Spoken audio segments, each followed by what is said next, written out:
Hey everyone, welcome back to Firsthand Globetrotting. I'm back with part 3 of my cruise on the Carnival Legend. We've been out to sea so far, but looking out my window this morning, I could see the shore, so it's almost time for a port day. The first few days I mostly just explored the ship, enjoyed the endless food options, took in some of the live entertainment, and did my best to handle the cold weather and the rockiness on the waves.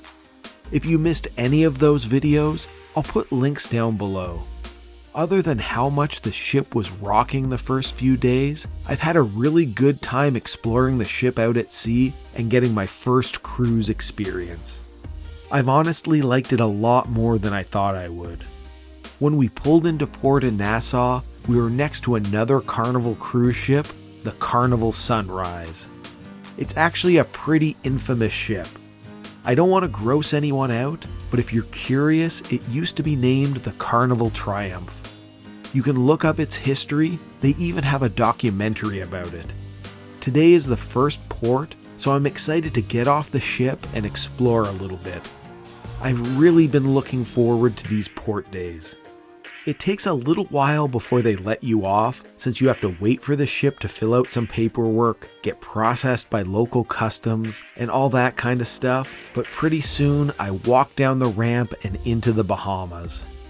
This is probably the best view I've gotten of the Carnival Legend so far, since I haven't been off of it since Baltimore. I'm in Nassau on the island of New Providence. It's the capital and largest city in the Bahamas. Even though they're so close to the United States, I've never been on any Bahamian islands before. I'm going to use this as a city day and leave the beaches and nature for other ports. It feels amazing to be stepping off the boat and back on dry land. I'm really excited to change things up a little bit and explore somewhere other than the ship. There's a long road that runs parallel to the water called Bay Street, and that's really the heart of the tourist area in Nassau, and it's full of activity. One of the most well-known tourist attractions in Nassau is the straw market, so I headed there first. It's right along Bay Street, and only a short walk from the cruise port, so it was really easy to get to. Traditionally, they sold handmade straw goods here. That's where the name comes from, but now you can buy pretty much any souvenir you want inside. Like most markets, there's a mixture of things that are actually handmade and local, plus lots of generic, mass-produced tourist stuff that are probably from a factory. I think I got here too early, since there are some vendors here already, but a lot of the stalls haven't opened for the day yet. See what I mean about how close it is to the port? I can turn from one of the stalls at the edge of the market and see a cruise ship off in the distance a few blocks away from here.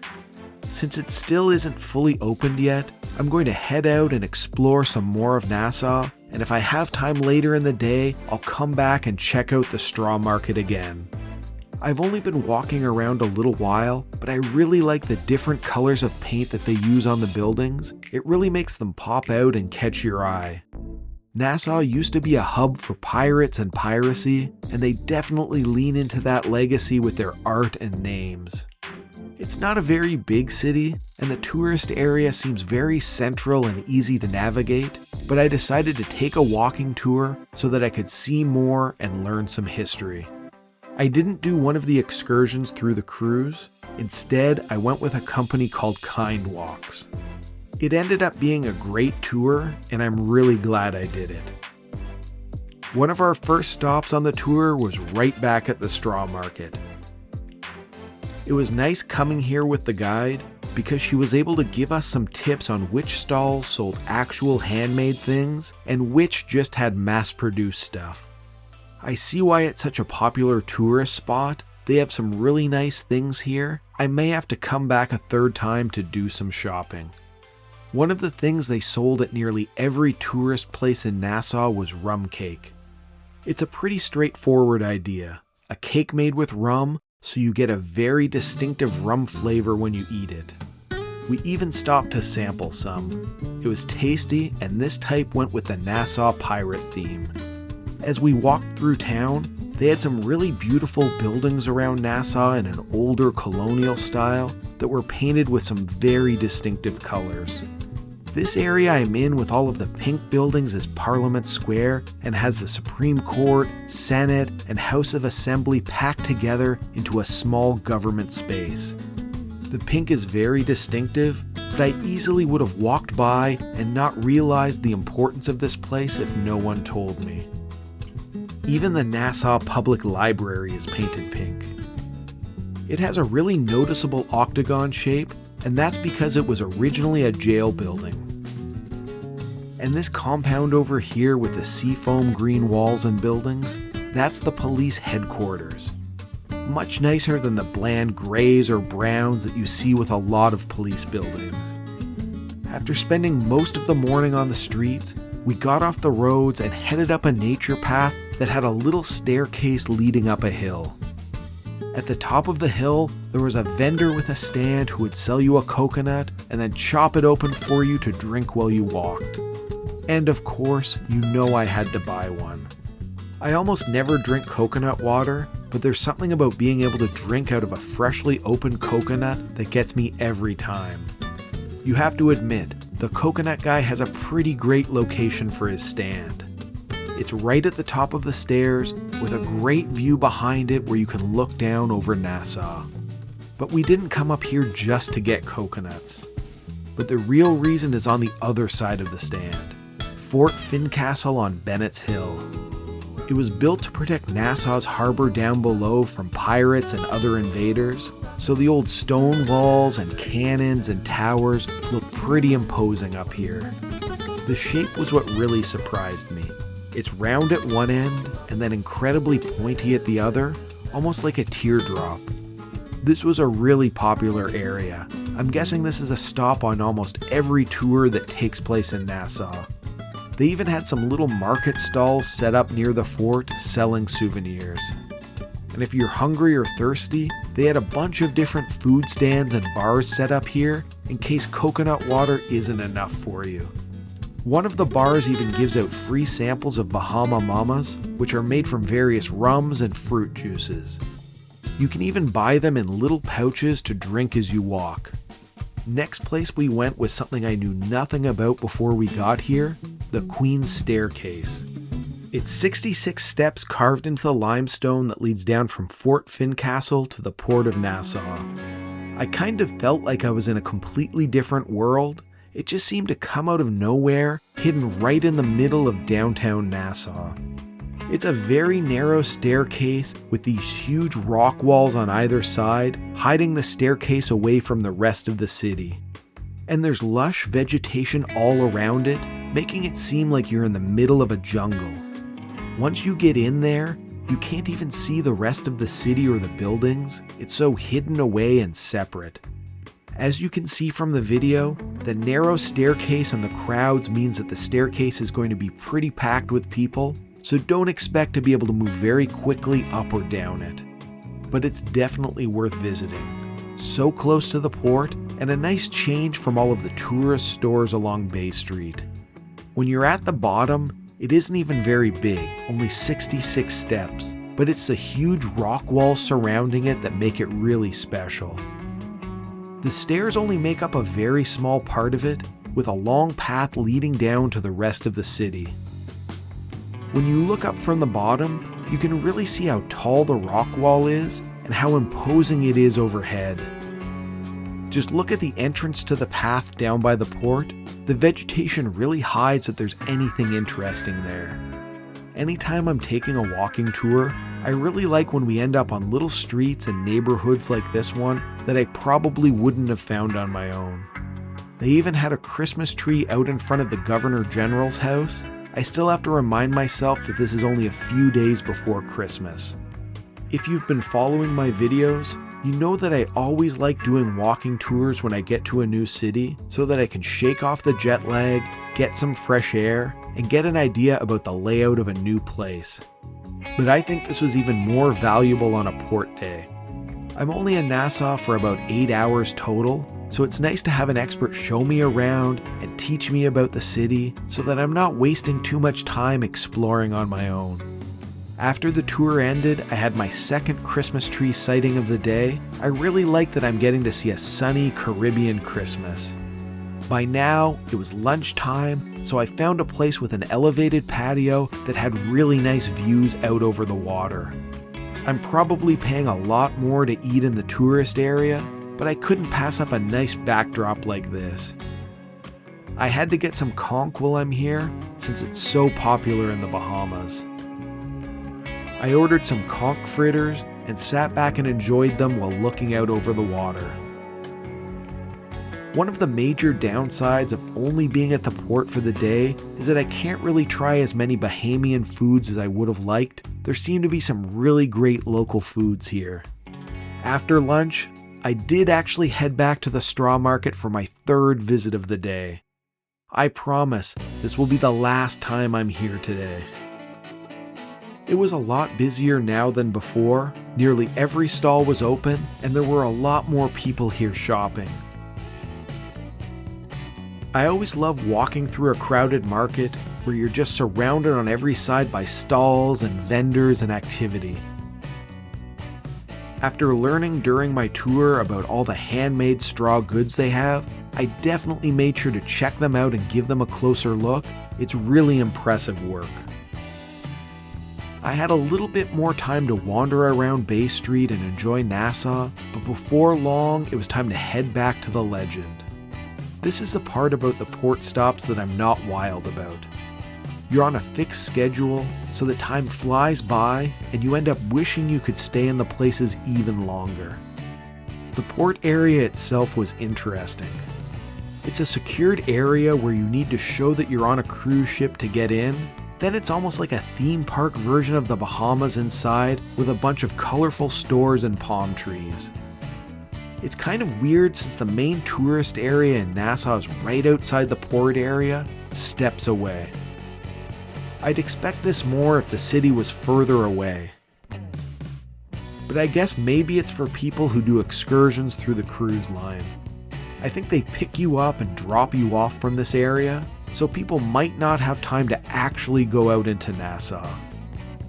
You can tell it's getting late in the day since it's like a parade of passengers making their way back from exploring the island and slowly making their way to the ship. Baltimore was just a little port area with only our ship there, but look how many cruise ships are in port in Nassau. It's like a cruise ship parking lot in the water. Eventually, I found my way back to the Legend, said goodbye to Nassau, and walked back onto the ship, ready for the rest of my cruise. After spending the day walking around Nassau in the sun, I needed to cool off, and what better way than finally trying out the water slide. The weather was warm, it was still mostly empty on the ship because it's a port day, and the view was amazing from up here. How could I say no? On the way back to my room, I walked by Firebird's Lounge. The comedy show I saw yesterday was in the main theater, but most of them are in here, and they call it Punchliner's Comedy Club when it's used for the comedians. It was empty, so I decided to take a look inside. The low ceilings and lounge-style seating definitely give a comedy club vibe. I'll need to check out a show in here. It might actually be a better venue to watch the comedians than the big main theater. So I've been saying that this is my first ever cruise, and that's actually not completely true. It's my first ever multi-night cruise. Quite a few years ago, I took an overnight boat from Stockholm, Sweden to Helsinki, Finland, where everyone had a room they slept in, but everything was at a much smaller scale. I don't even think I was on the boat for 24 hours in total, so it was more like a high-end ferry boat, nothing like these huge cruise ships. I really liked that European boat trip I took, but this is on a whole other level. It really is like a floating resort on the ocean. On my way down to dinner tonight, all of the Dr. Seuss characters that I saw in the parade yesterday were in the main lobby area, ready to take pictures with people before they went to the restaurant. To start, it was another 2 appetizer day for me. My first one was barbecue spring rolls. And for my second, I went with the Hawaiian shrimp poke. I love ordering poke whenever I see it on a menu, so I was really happy to see that this was an option. You might be surprised to see that my main dish today wasn't seafood. I got the spaghetti carbonara. There weren't any seafood options today, so that's the reason I went with a more classic choice. And it wouldn't be a dinner on the Carnival Legend without another performance from the staff during the dinner service, right? For dessert, a banana cream pie. I don't know if I mentioned it, but you order all of your courses, including dessert, at the start of your meal, so it can sometimes be hard to guess how full you'll be by dessert time. I usually prefer to take the stairs instead of waiting for elevators, so I've done a lot of climbing this trip. It's nice how they have this legendary artwork in the landings of the stairways. After dinner, I was back at the Firebird Lounge watching a comedy show. Just like the show I watched yesterday, the comedians' jokes weren't really hitting for me, but better than nothing. The comedy show wasn't very long, and there was still a lot of night ahead of me, so I decided to explore the ship some more. They have an area of the ship called the Fun Shops, and that's where most of the stores are. They have some carnival souvenirs, pharmacy stuff, duty-free items, watches, jewelry, clothing, all the usual stuff you'd find in an airport or somewhere similar. Unless you really need something, they're worth skipping. Nothing all that exciting, and honestly, everything seemed pretty overpriced. Throughout the cruise, there have been little photo stations set up around the ship, and also photographers wandering around taking pictures at different times, especially when everyone is sitting down for dinner in the main dining room. They print out the pictures they take and put them up on little display walls so you can buy them if you want, but we preferred the ones we took ourselves. Most of the ones they took were either in front of a backdrop they set up in the lobby, or of me sitting kind of awkwardly at the restaurant table, so I really didn't think they were worth paying for. One thing that I found on the Carnival Legend is that you're never very far away from a bar. They have them spread out everywhere. A lot of them are very casual with a little bar area and then some nearby seating and maybe some live music depending on what time you come by. I really liked that aspect. It wasn't like there was one central entertainment area with exactly the same vibe. You could find a quieter, more relaxed bar to sit at, or one with live music, or one with a more energetic group of people, or whatever you wanted. And if you wanted to change it up, you just have to get up and wander around for a few minutes until you find a better place for yourself. They had a lot of options for a ship this size. After I booked this cruise, a lot of people told me that the Carnival ships have a more wild party vibe, but I haven't really seen that here. The bars are usually pretty busy in the evenings, but I don't think I've seen anyone get really loud or out of control. Everyone's just been casually enjoying their trip. Maybe there are some areas of the ship that are wilder than others, or I'm just going to bed too early, but people partying really hasn't been an issue at all. Another thing that I haven't shown you yet is that they actually have a casino on the ship, very close to the main lobby area. Honestly though, I tried to avoid that area of the ship because it smelled really bad. It's the only part of the ship where people can smoke indoors, but the ventilation isn't as good as Las Vegas casinos, so everything in there smells and looks kind of grimy. Most of the bars I've been at so far on the ship have been the type that just kind of blend in with the hallways and seating areas, but they have a few that are their own proper separate bar areas, a little more private. I decided to go check out one of them, Dream Team, the onboard sports bar on the ship. Surprisingly though, the sports bar was nearly a complete ghost town. The entire time I was there tonight, there were only ever one or two other people inside. Maybe there just weren't any exciting games on tonight, but I was honestly a little shocked to see a sports bar so completely empty like this. Every other bar was pretty busy. Luckily, right next door they have another standalone bar, the Red Frog Pub, so I went over there since the sports bar was a little too empty for me. I wouldn't exactly say this one was packed either, but at least the bar seating was pretty full, and there were a few tables of people having a drink and playing some bar games, so it didn't feel completely deserted. The bar did have a sign out front saying it has live music, so maybe it gets busier then. Or maybe it's that these bars are kind of hidden away in their own rooms, so they don't get the same foot traffic as the other bars that are closer to the main dining room and the busier areas of the ship. If you're wondering why I wasn't in the theater watching another show tonight, it's because there wasn't one. They had some interactive audience events going on, and those don't really interest me, so I've just been exploring. But by now, it was actually getting kind of late, and I have another port day tomorrow that I'm excited for, so I'm going to head back to my room for the night and get some sleep.